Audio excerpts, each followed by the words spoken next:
Hello, everyone, and welcome back to the Legit Truth with Sean McKenna. I'm your host, as always, Sean McKenna, and we have a good one for you this episode. Joining us today as our guest speaker is none other than Cameron, otherwise known as Classically on his YouTube channel. Say hi. Hello there. Alright, then. Now we're going to get started off here pretty quick. A man in Indiana has been jailed over this weekend for pistol whipping his buddy. Now, Roger D. Washburn, age 71, pistol whipped his buddy over all things a Bruno Mars song. Now, these guys have been friends for over 50 years, and looks like they got into a heated discussion over who actually sang the song. Now, his buddy pulled out his Shazam app, not sponsored, and decided to see if it was Bruno Mars, and it was indeed. But this only stirred up more trouble in the pot. So, in order to win the argument, Roger pulled out his .38 caliber revolver and started flailing it about in front of his friend. Apparently 2 rounds went off and Roger's buddy was hit with the revolver at some point. Now, they only notified the police a few hours later, so I don't know what they were doing those few hours, but it must be pretty interesting. Now, unfortunately, the Bruno Mars song has not been revealed, so we don't know what they were arguing about. My personal feeling is that it's Uptown Funk, but don't quote me on that. So, Cameron, what do you feel about this? What do you think's going on here? I just think that my first question is why are 71-year-olds listening to Bruno Mars? And my second question is why does he pull a gun on him for it? Like, that doesn't make any sense. Well, it seems that they weren't all right in the head, apparently. I'm not being ageist or anything here, but being 71, they may not have been all there anymore. And as for why they were listening to a Bruno Mars song, obviously they don't all the time, because they couldn't agree on whether this was actually Bruno Mars or not. So they weren't extremely familiar, but they've obviously heard it at some point in order for this argument to start. Well, for them to get into such an intense argument, don't you think they would listen to Bruno Mars a lot? Maybe his friend did, but obviously Roger didn't, because he felt adamant that this was not Bruno Mars. And he was willing to flaunt a little to do that. Now, what's your personal feeling? Do you think, what Bruno Mars you think it was? Song. Oh, Bruno Mars song? Yeah. I don't know. I don't know many Bruno Mars songs, so Uptown Funk, I guess. Alright then, Same as you. that's what we're gonna go with. And the one last thing before we move on from this, I'm really wondering what were they doing in those few hours? I know I mentioned it earlier, but from I don't know how many hours it was. Let's say 3 from the incident occurring to them calling the police. Were they just sitting around and talking about it? What was going on here? Well, I don't know. They could have been doing like anything, literally anything. All right then. So we're gonna be moving on to our next topic. Coca-Cola has recently announced that it's working with a Canadian company to work on cannabis soft drinks. You hear that right. Now, the company they're working with is known as Aurora Cannabis. As said before, it's a Canadian cannabis producer. Now, they're working to produce a drink by putting cannabidiol, or a CBD, which is supposedly a non high inducing beverage. Now, the WHO has stated that CBD may help with epilepsy, and it's already been used in a number of products, such as beauty products and things of that sort. Now, what I'm wondering is the reason they're putting this into the soft drink, not Coca-Cola itself, a new soft drink, is it addictive at all? I haven't found any information to say that it has, but being from cannabis, surely it might be. What are your takes on this? Uh, so if you want to get high, but also want to drink soda, why don't you just not do that together? Like, that Well, doesn't. it said that CBD was non-psychoactive, which means it's not going to get you high. Supposedly, it's just for the health benefits. So it's just gonna taste like weed.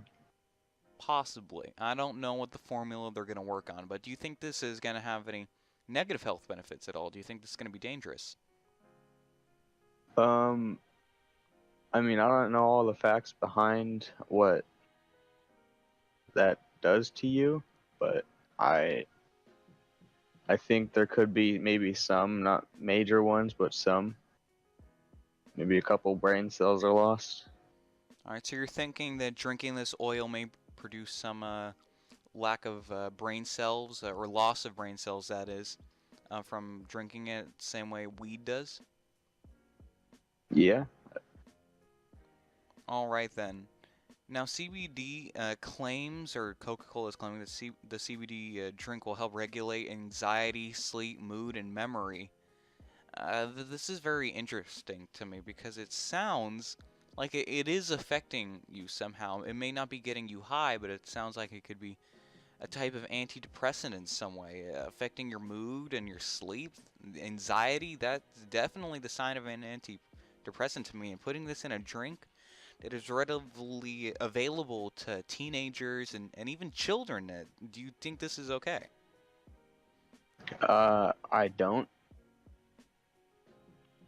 Do you think that there should be more regulations in place for this? I mean, after all, marijuana is a Schedule 1 drug in the United States. The laws are Yeah, changing currently, I but do think there should be more regulations for it, just like there's regulations for alcohol. It should only be consumed if you're 21 or of age. so you believe that any product containing CBD that you would be ingesting, not necessarily put on you, because that would be absorbed, but I feel like that's a little different because we do have hemp hand lotions. But any product that you would be ingesting, such as a chocolate or a soda of that manner, you think they should be 21 in order to purchase? Well, I mean, no, because those. Well, wait. So you're saying like if a chocolate had the same thing as this soda did? Exactly. So yes, and I think it should be age restricted. All right then. So I feel like we can agree on that. I feel that this does come from a Schedule 1 drug. I may not agree with the reason that it's a Schedule 1 drug, but it is a Schedule 1 drug according to the law, so we have to follow the law. And we need to protect our children from this, and we don't know what effects it may give. You know, we're only hearing the positives about it, but somewhere along the line, there's got to be a negative. So let's move on here. So our next story is of a 19-year-old named Alid Novel Aliden as he survived 49 days at sea.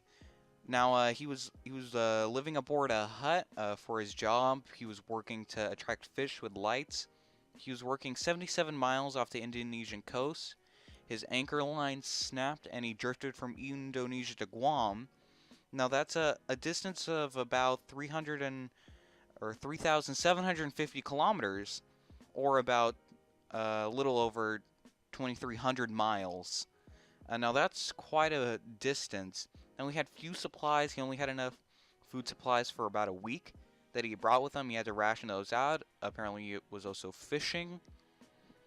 He also had some non-food supplies with him, such as a small stove, a generator, and a walkie-talkie, which did help aid him in his escape. Now, the crew of a passing ship named the Panama picked him up. He was able to, raise the radio operator using his walkie-talkie. The message read "Help! Help! Help!" and they were able to pick him up. There is footage of the event, and I'll cut a little bit in for you right here.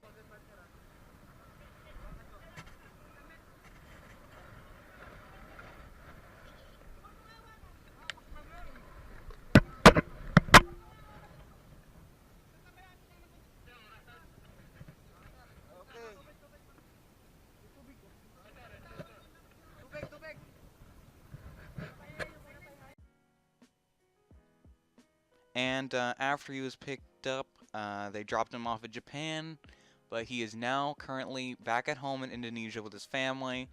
All that that ends well. This ended up being a good story, but a heart-wrenching experience for him. It must be. What are your takes on it? I just want to know what snapped the line or what snapped his anchor to make him go afloat like that. Did like a shark come up and just yank it or something? What I would assume is the rope, probably. I'm assuming it's a rope or a chain. Was probably older, and it must have just over time it deteriorated. That's my guess. If new information arises, then I'll always bring that forward. But for now, that's the story I'm thinking that happened. And do you also think that this is gonna have any effects on him at all, mentally or physically after this event? There might be both mental and physical effects on him because, I mean, if you see, like, Unbroken, it was based on a true story where three soldiers were out at sea for, what was it, 2 or 3 months? Mm-hmm. They were their heads were screwed up, like they were all mentally unstable, and they were skinny and sunburnt, and their skin was peeling the entire time. So like he must have had some form of mental unstableness, but it could be easily fixed over time. All right, then. Now the hut he was living in was called the Rompyong. It did have a bit of protection from the elements. Do you think that this type of work is gonna have some regulations put in place after this event, or do you think it's just gonna continue as it is, and maybe something like this will happen in the future? Uh, well, because it's in India, right? Indonesia. Indonesia. Um, I don't think there's going to be any new regulations that are going to be put into place. I mean, it was just a freak accident that happened.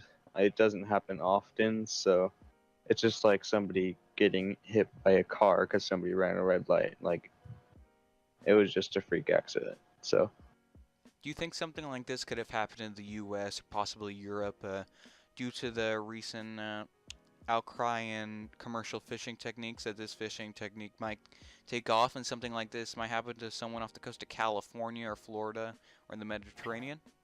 California is like less likely because um we're not a third world country and we aren't as poor as them.